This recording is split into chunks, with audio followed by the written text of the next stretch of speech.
Not the empty dark. Not the cold between stars dark. The other dark. The one that breathes. The one that waits. They didn't believe us at first. The Vitari. The Council of 12. The ancient things that had mapped terror into a science. They said humanity was soft. They said we were prey. Hook, here's the thing about fear they never tell you in the galactic primers. It can be trained. Not conquered. Not defeated. Trained. Like a feral dog that learns your hand means food, not pain. Like a storm that learns to miss your house. The Vitari spent 60 million years perfecting the art of being terrifying. They bred it into their bones. Their ships screamed on frequencies that stopped hearts. Their warriors shed pheromones that turned blood cold. They were fear. Became it. Wore it like a second skin. Then, they met a species that grew up telling each other ghost stories for fun. Then, they met a species that watched horror movies before bed. Then, they met a species that looked at the dark and said, come on then. I've got shit to do. The first time the Vitari encountered humans, they almost laughed. Almost. The Vitari don't laugh. They don't have the musculature for it. But if they could have, they would have. The human ship was small. Pathetic, really. A rust bucket freighter called the Persistent Stain. Named, the Vitari would later learn, after a coffee incident its captain refused to explain. It had no weapons. No shields worth mentioning. Its engine output was less than a Vitari escape pod. It drifted into Vitari space like a leaf blown off course. The Vitari battle cruiser, Sorrow's Edge, intercepted it in the Karathi void. Captain Vexal watched the sensor readings and felt something he hadn't felt in centuries. Boredom. Scout team, he said, his mandibles clicking in the Vitari equivalent of sigh. Board it. Process the crew. Standard protocol. Standard protocol meant terrorize, interrogate, terminate. Standard protocol had never met a species that argued back. The boarding party cut through the human ship's hull like a hot knife through something slightly warmer than butter. For Vitari warriors, 8 feet each, chitinous armor, eyes that reflected no light. They moved in perfect synchronization, their fear pheromones flooding the ship's recycled air. The humans should have been paralyzed. They should have curled into fetal positions. Should have wept. Should have begged. Instead, a woman in a stained jumpsuit looked up from a coffee mug and said, "Oh, thank God. We've been trying to get someone's attention for weeks." Her name was Captain Mira Chun. She was 42. She had gray hair. She dyed purple because she liked the way it looked. She was at that moment profoundly unimpressed. The lead Vitari warrior, designation, Scourge Squad Leader Thrake, tilted his head. The gesture was universal. It meant what? Your vessel has violated Vitari's sovereign space, Thrake said. His translator module rendered his voice as gravel being crushed. You will submit to processing. Shin took a sip of coffee. Yeah, about that, she said. We're lost. Our NAV computer fried 3 jumps ago. We've been drifting for, she checked a non-existent watch. Honestly, I lost count. Day 17? Something like that. Johnson, what day is it? A man with a beard that looked like it was trying to escape his face shrugged. Thursday, maybe? It's not Thursday, a woman in the corner said. She was knitting, during a boarding action. Thursday was 2 days ago. Then Friday? It's not Friday either. What day is it then? I don't know. I'm not a calendar. The Vitari stared. This was not standard protocol.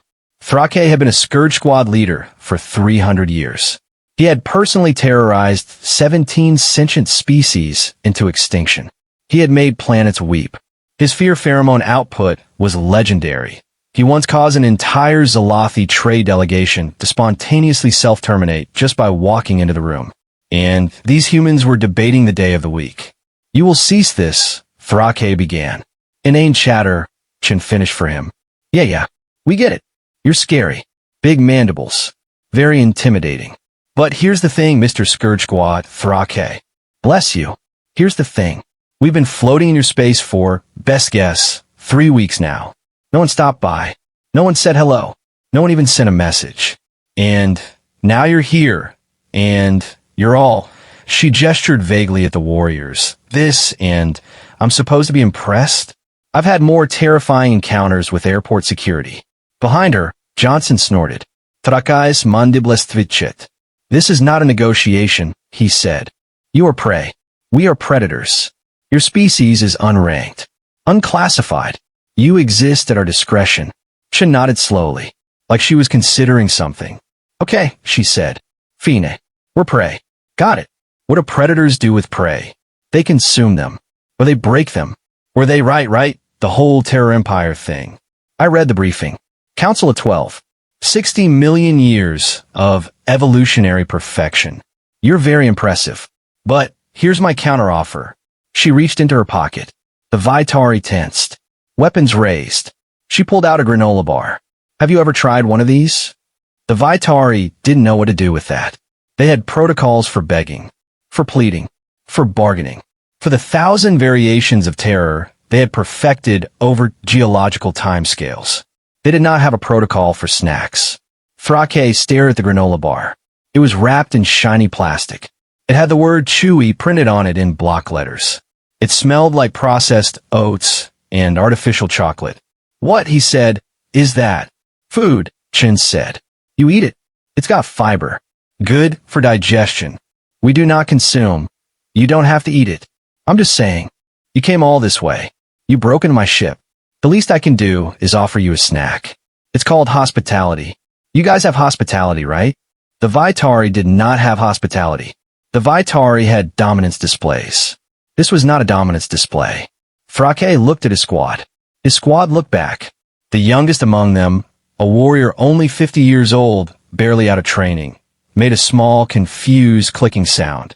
Chen heard it. She smiled. First contact's always awkward, she said. Don't worry about it. Johnson put the kettle on. We got guests. They should have killed them then. Every Vitari instinct said kill. Every protocol said kill. 60 million years of evolutionary pressure screamed, kill them before they become a problem. But Thrake hesitated, because something was wrong. His fear pheromones should have saturated the ship by now. The humans should have been drooling, catatonic, broken. Instead, they were moving around him like he was furniture.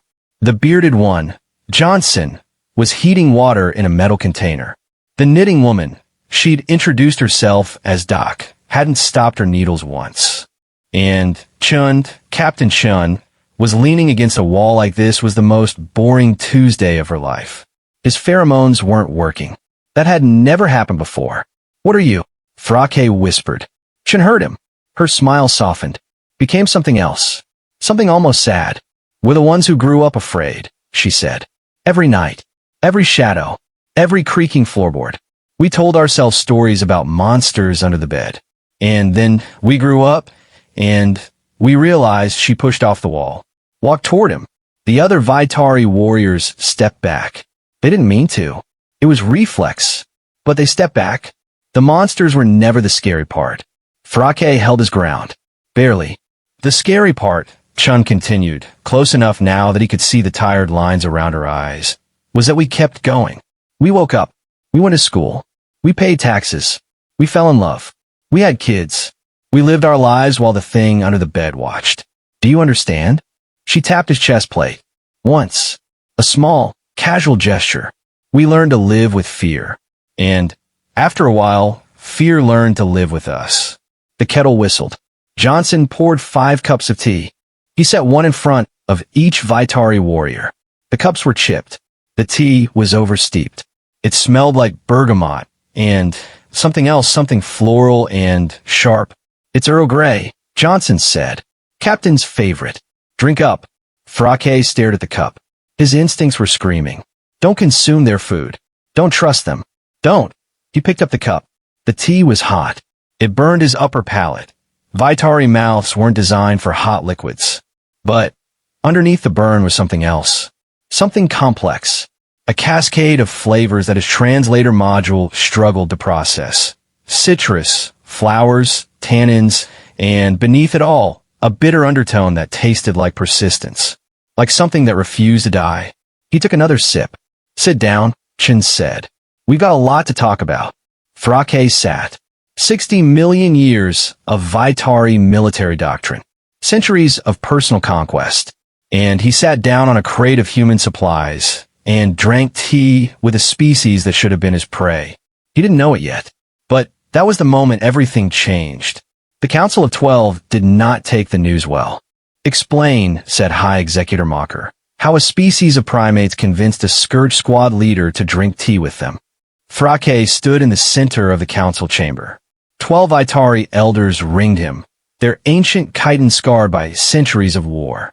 Their fear pheromones filled the room so thickly that lesser species would have died from exposure. Thrake felt nothing.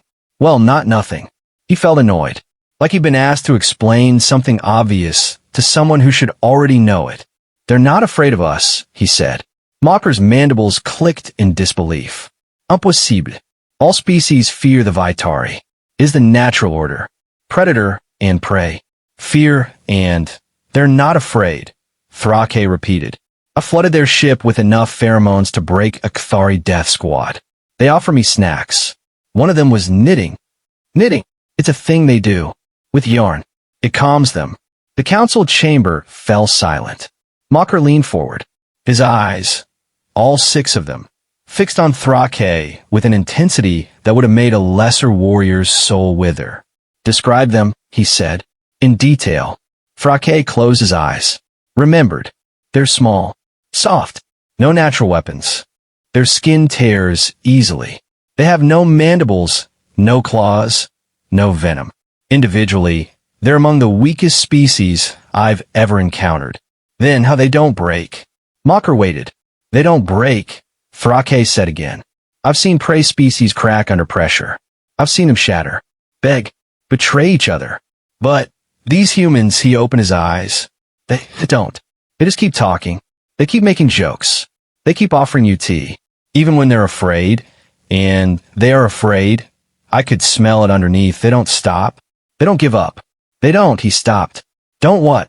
Mocker pressed. "They don't respect the natural order," Thrake said quietly. "They don't believe in prey. They don't believe in predators. They believe in surviving. And they've been doing it for so long that fear itself has become..." He searched for the word. "Comfortable," he finished. "Fear is comfortable with them." The council deliberated for 3 days. Some argued for extermination. Burn the human homeworld. Glass it from orbit. Leave nothing but ash and memory. Others argued for observation. Study them. Understand them. Find the weakness they must surely have. A very few, argued for something unprecedented. Alliance. "If fear is comfortable with them," said Elder Vessa, the youngest member of the council, "then perhaps we should ask why. Perhaps we should learn. 60 million years, and we've never met a species that could look at us and yawn. That's not weakness. That's evolution. They've adapted to something we don't understand." Or, Mocker countered, "They're simply too stupid to know they should be afraid. Is there a difference?" The question hung in the air. Mocker had no answer. Meanwhile, on the persistent stain, Captain Mirachan was having a crisis. Not about the Vitari. She'd dealt with worse. She'd once talked her way out of a pirate boarding action by challenging their leader to a drinking contest. She lost. She also won. The pirates were too hungover to remember why they'd boarded in the first place. No, her crisis was about supplies. "We're out of coffee," Johnson said. Chin's eye twitched. "Say that again." "We're out of coffee. The last of it went into the tea for the bug guests. We've got maybe 3 days of tea left, and then don't say it. And then we're down to just water." Chun stared at the wall. 3 days, she said. 3 days. She turned to the rest of the crew. Doc had finished her knitting. It was a scarf, inexplicably in Vitari colors, and was now reading a romance novel. The others were playing cards. Someone was humming. "We need to find a planet," Chun said. "Any planet. With coffee. Or caffeine analogs. Or something I can trade for coffee." "They're the Vitari supply depot 3 jumps from here," said Singh, their navigation specialist. "I saw it on their maps before Thrake left. And you just telling me this now? You were busy being terrifyingly friendly. I didn't want to interrupt." Chun sighed. "Set a course," she said. "We're going shopping." The Vitari supply depot was called the Maw. It orbited a dead star, a massive structure of chitin and metal designed to process resources from conquered worlds. Thousands of Vitari workers moved through its corridors. Hundreds of warships docked at its base. And one rust-bucket human freighter was heading straight for it. "This is insane," Johnson said. "This is necessary," Chen corrected. "We need coffee. We need not dying." "Those are warships, Captain. Warships with guns. Big guns. Guns that shoot things that make other things explode." "Don't be dramatic." "I'm not being dramatic. I'm being accurate. There's a difference." Chen ignored him. She was already hailing the depot. "Vitari Control. This is human vessel persistent stain requesting docking permission. We're here for trade. We have," she glanced around the cockpit, "we have 17 tons of industrial lubricant, a collection of vintage Earth novels, and a cat." "You're not trading the cat," Doc said from the doorway. "The cat is not for trade," Chen confirmed. "The cat is crew. But we have other things. Open to negotiation." Silence from the depot. Then, docking permission granted. "Base 7. Do not deviate from your approach vector." Chen grinned. "Told you," she said to Johnson. "Fear is comfortable with us, remember? That's not how that works. It's exactly how that works. Trust me." Base 7 was cavernous. It was also crowded. Dozens of Vitari workers had gathered to watch the human ship land. They'd heard about Thrake's mission. About the T. About the species that wasn't afraid. They wanted to see for themselves. Chen stepped out of the airlock. She was wearing her usual stained jumpsuit. Her purple-gray hair was a mess. She was carrying a box of granola bars. "Hi," she said. "I'm looking for coffee. Do you have coffee?" A Vitari worker, designation, logistics coordinator Vex, stepped forward. She was smaller than the warriors, her chitin smoother, her eyes less predatory. But she was still Vitari. Still terrifying by any reasonable standard. "What?" Vex said slowly, "is coffee?" Chen's face lit up. "Oh, friend, let me tell you about coffee." 3 hours later, the entire depot was drinking coffee. Well, not coffee exactly. The Vitari couldn't process caffeine. It made them jittery. But Chen had brought something else, a stimulant blend from a colony world that Vitari biology could process. It was called CAF. It tasted like burned dirt and ambition. The Vitari loved it. "More," Vex said, holding out her cup for a third refill. Chen poured. "Told you. Best thing humans ever made. Better than granola bars?" "Different category. Granola bars are for survival. CAF is for living." Vex drank. Her mandibles clicked in something that might have been pleasure. "We should trade," she said. "Your CAF for our metals," Chen interrupted. "We need metals. And engine parts. And coffee. And coffee." "Yes. Always coffee." Vex nodded. "Done." The Council of 12 found out about the trade within hours. They were not pleased. "A human ship," Mocker said, his voice vibrating with rage, "is trading with a Vitari supply depot. Without authorization. Without oversight. While we are still debating what to do with their species. Technically," Vesa said, "the depot commander has authority to conduct local trades. It's within regs. The regs were written before we knew humans existed. Then, maybe the regs need updating." Mocker's mandibles snapped together. "You're advocating for alliance again." "I'm advocating for understanding," Vesa said. "We spent 60 million years being the scariest thing in the galaxy. And now we've met something that doesn't scare. That's not a threat. That's an opportunity." "Opportunity for what?" Vesa paused. "Opportunity to stop being alone," she said quietly. "Opportunity to have something besides fear." The chamber fell silent. Mocker stared at her for a long moment. Then, he turned to the other elders. "Send a delegation," he said. "Full diplomatic authority. I want to meet these humans myself." The delegation arrived at the persistent stain 3 days later. It was the largest gathering of Vitari authority since the Unification Wars. 12 ships, hundreds of warriors, and, at its center, the ancient dreadnought silence of empires, carrying High Executor Mocker himself. Chen watched them approach from her cockpit. "Johnson," she said. "Yeah, Captain. How much CAF do we have left?" "Maybe 2 pots worth." "Shit. Yeah." She stared at the armada. "Okay," she said. New plan. We don't offer them drinks. We offer them something else. Like what? Chen thought for a moment. Stories, she said. We offer them stories. The meeting took place in the Persistent Stains cargo bay. It was the only space large enough to hold the Vitari delegation. Mocker stood at the center, flanked by a dozen elite warriors. His chiton was black as void, scarred by battles older than human civilization.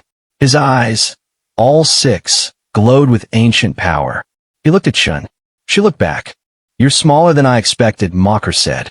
You're older than I expected, Chen replied. I read your file. 60 million years? That's not a lifespan. That's a sentence. Mocker's mandibles tightened. You presume to lecture me on. I'm not lecturing. I am observing. You've been the apex predator for so long you forgot what it feels like to be anything else. To be surprised. To be uncertain. That's why we scare you. We are not scared. You're terrified. And that's okay. Fear is useful. Fear keeps you alive. But fear also, she paused, searching for the right words, fear also traps you. Locks you into patterns. Makes you predictable. Mocker was silent. We've been afraid our whole existence, Chun continued. Every night. Every shadow. Every monster under the bed. And you know what we learned? She stepped closer. We learned that fear is just a feeling. It's not a command. It's not a destiny. It's just chemicals. Hormones. Ancient survival wiring that doesn't know we invented guns.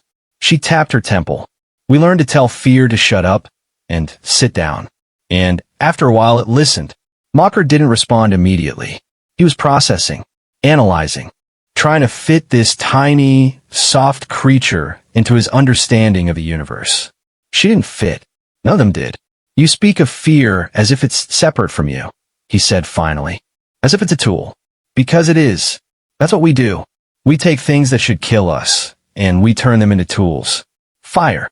Disease. The dark. Fear. And what do you use fear for? Chin smiled. Same thing you do. To survive. To protect. To win. But here's the difference. She gestured at the Vitari warriors. You use fear to dominate. To break. To make yourself feel powerful. We use fear to focus. To see clearly. To know exactly what matters and what doesn't. She pointed at Mocker's chest. You're afraid of dying. We're afraid of wasting our one chance to live. Something shifted in the room. The Vitari warriors felt it. Their pheromones changed. The sharp, acrid scent of aggression faded, replaced by something else. Something that smelled almost like curiosity. You're different, Mocker said. All of you. Your species. You're not like anything we've encountered. We know. That should terrify you. It does. But you're not running. Chun laughed. It was a real laugh. Warm. Human. We've been running our whole lives, she said. From predators. From disasters. From ourselves. We're tired of running. Now we just stand and see what happens. She offered her hand. You want to know what fear looks like when it's not trying to eat you? Mocker stared at the hand. This is what it looks like, Chun said. It looks like trust. Mocker didn't take her hand. Not then. But he didn't leave either. He stood in the cargo bay for a long time, surrounded by humans who should have been prey, but acted like equals. Like they had every right to exist. Like they belonged. And for the first time in 60 million years, Mocker felt something he couldn't name. It wasn't fear. It was the absence of it.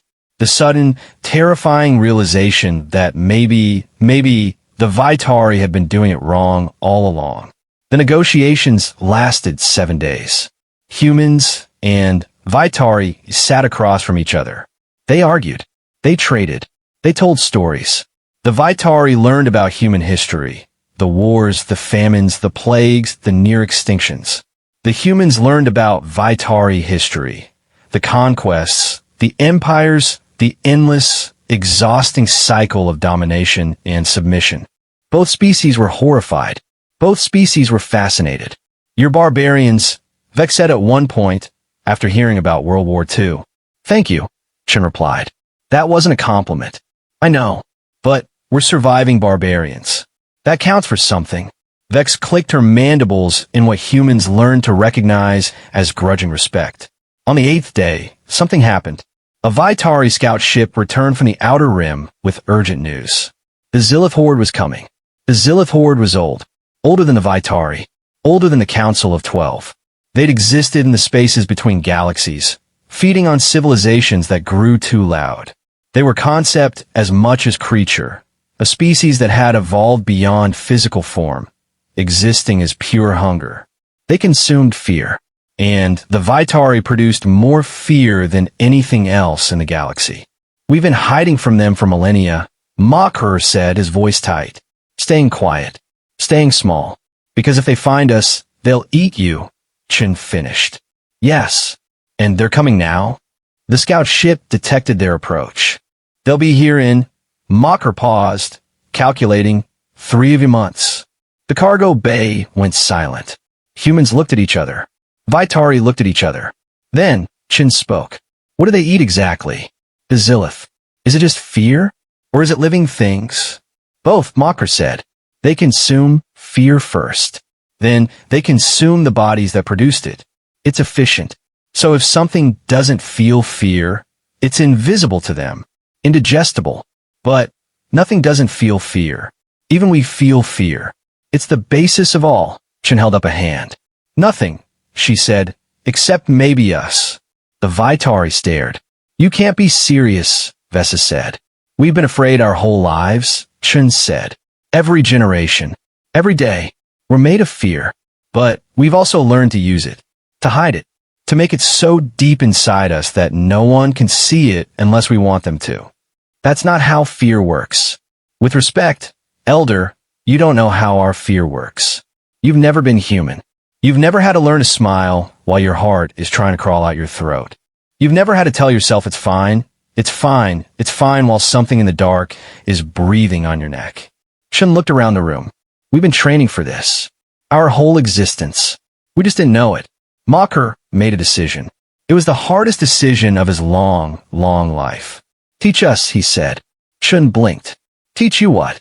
How to not be afraid. The cargo bay was silent. Then, Chen laughed again.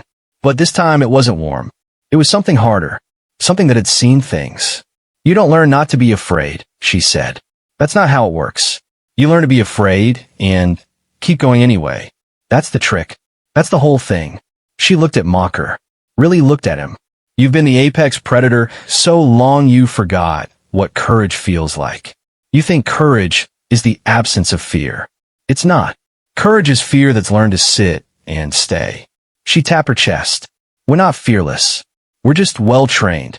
Fear does what we tell it to do now. Because we've been telling it for 40,000 years. She smiled. And if the Zilith feed on fear, they can see well.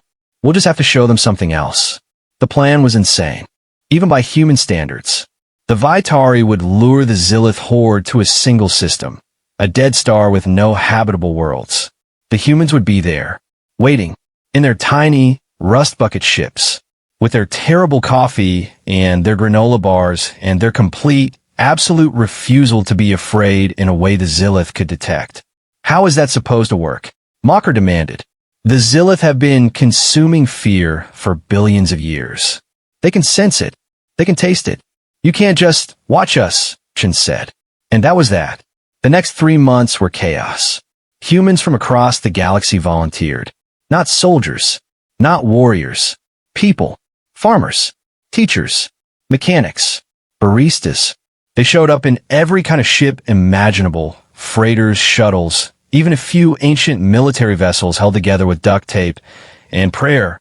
They brought supplies. They brought coffee. They brought stories. And they brought their fear. Not hiding it.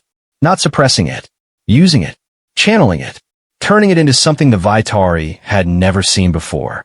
I don't understand, Vex said, watching a group of humans meditate in the cargo bay. They're afraid. I can smell it. But they're not acting afraid. That's the trick, Chen said. Fear is just energy. Energy can be directed. Shaped. Aimed. Aimed at what? Chen smiled. Whatever needs shooting. The Vitari learned. Slowly at first. Awkwardly.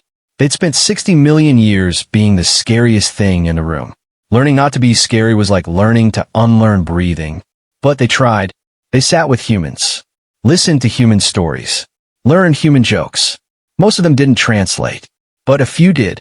One Vitari warrior laughed so hard she fell over.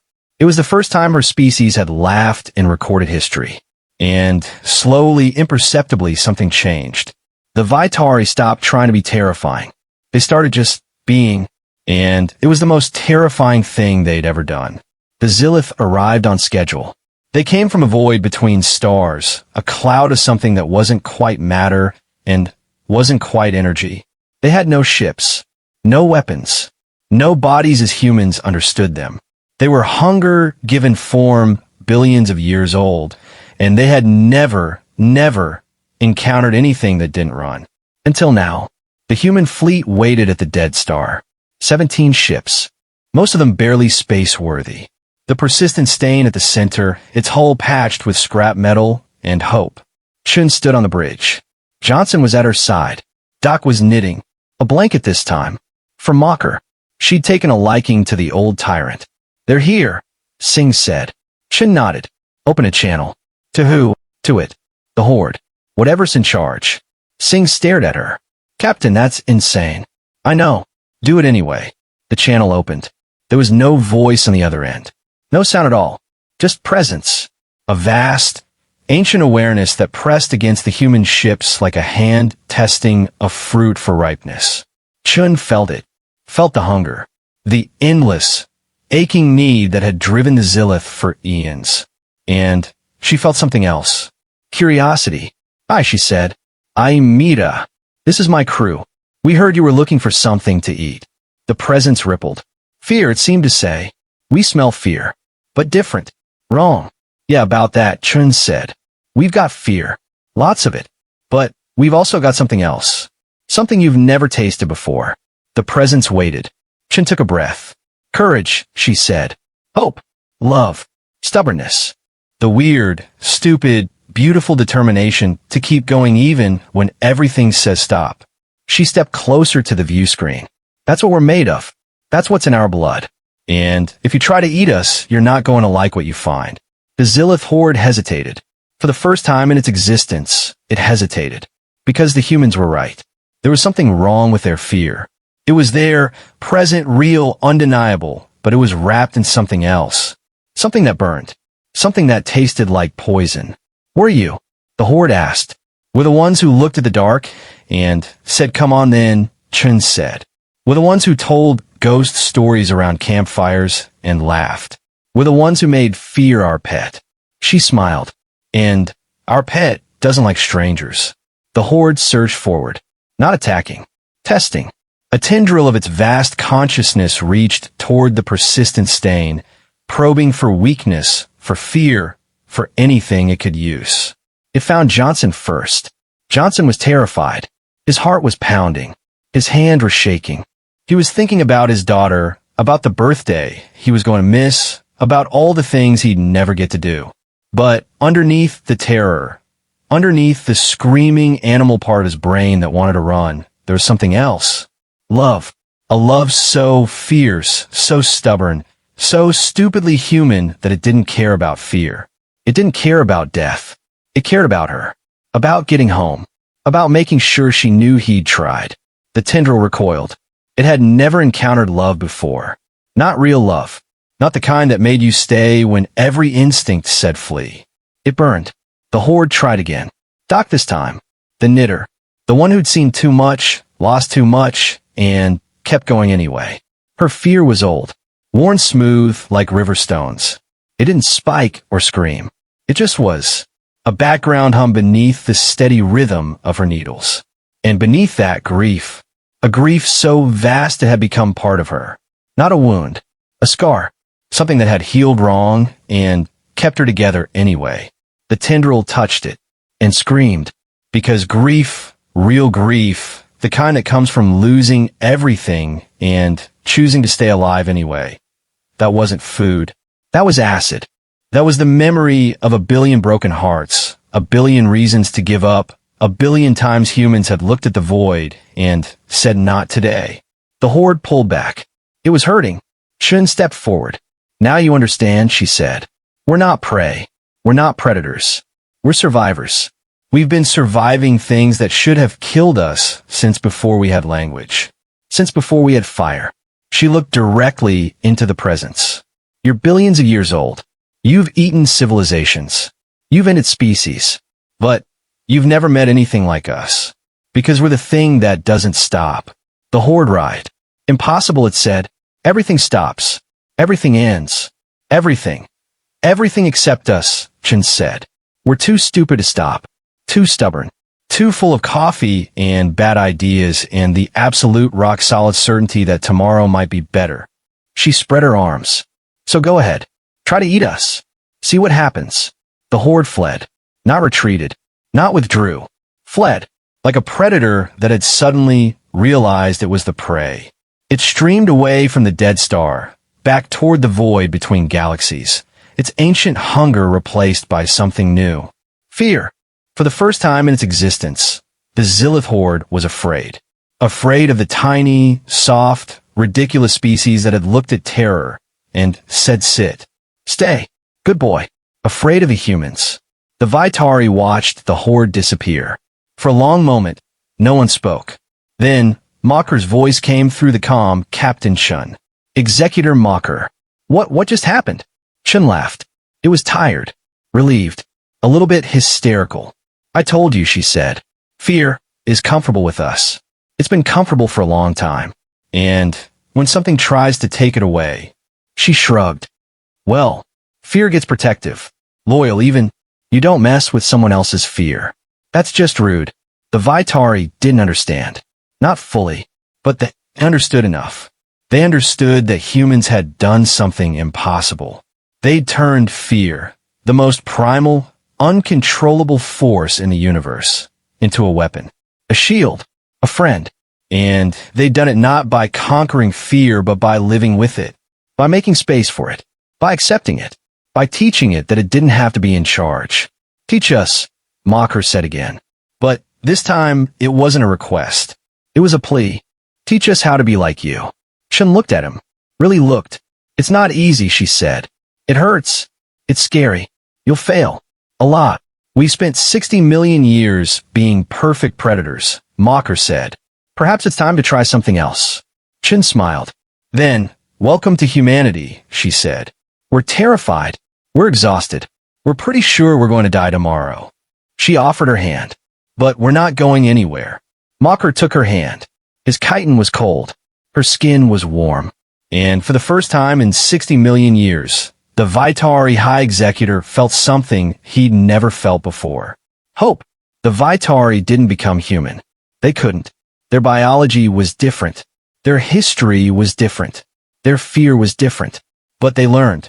They learned to sit with their terror instead of running from it. To listen to it instead of silencing it. To make space for it without letting it take over. And slowly, over decades and centuries, something remarkable happened. The Vitari stopped conquering. Not because they couldn't. Because they didn't need to anymore. They'd found something better than dominance. They'd found peace. And at the center of it all, a small, stubborn species of primates who'd never learned to quit. Who'd looked at the dark and said, come on then. Who'd turned fear itself into a loyal, loving companion. The humans. The universe learned to be afraid of the dark. But the dark? The dark learned to be grateful.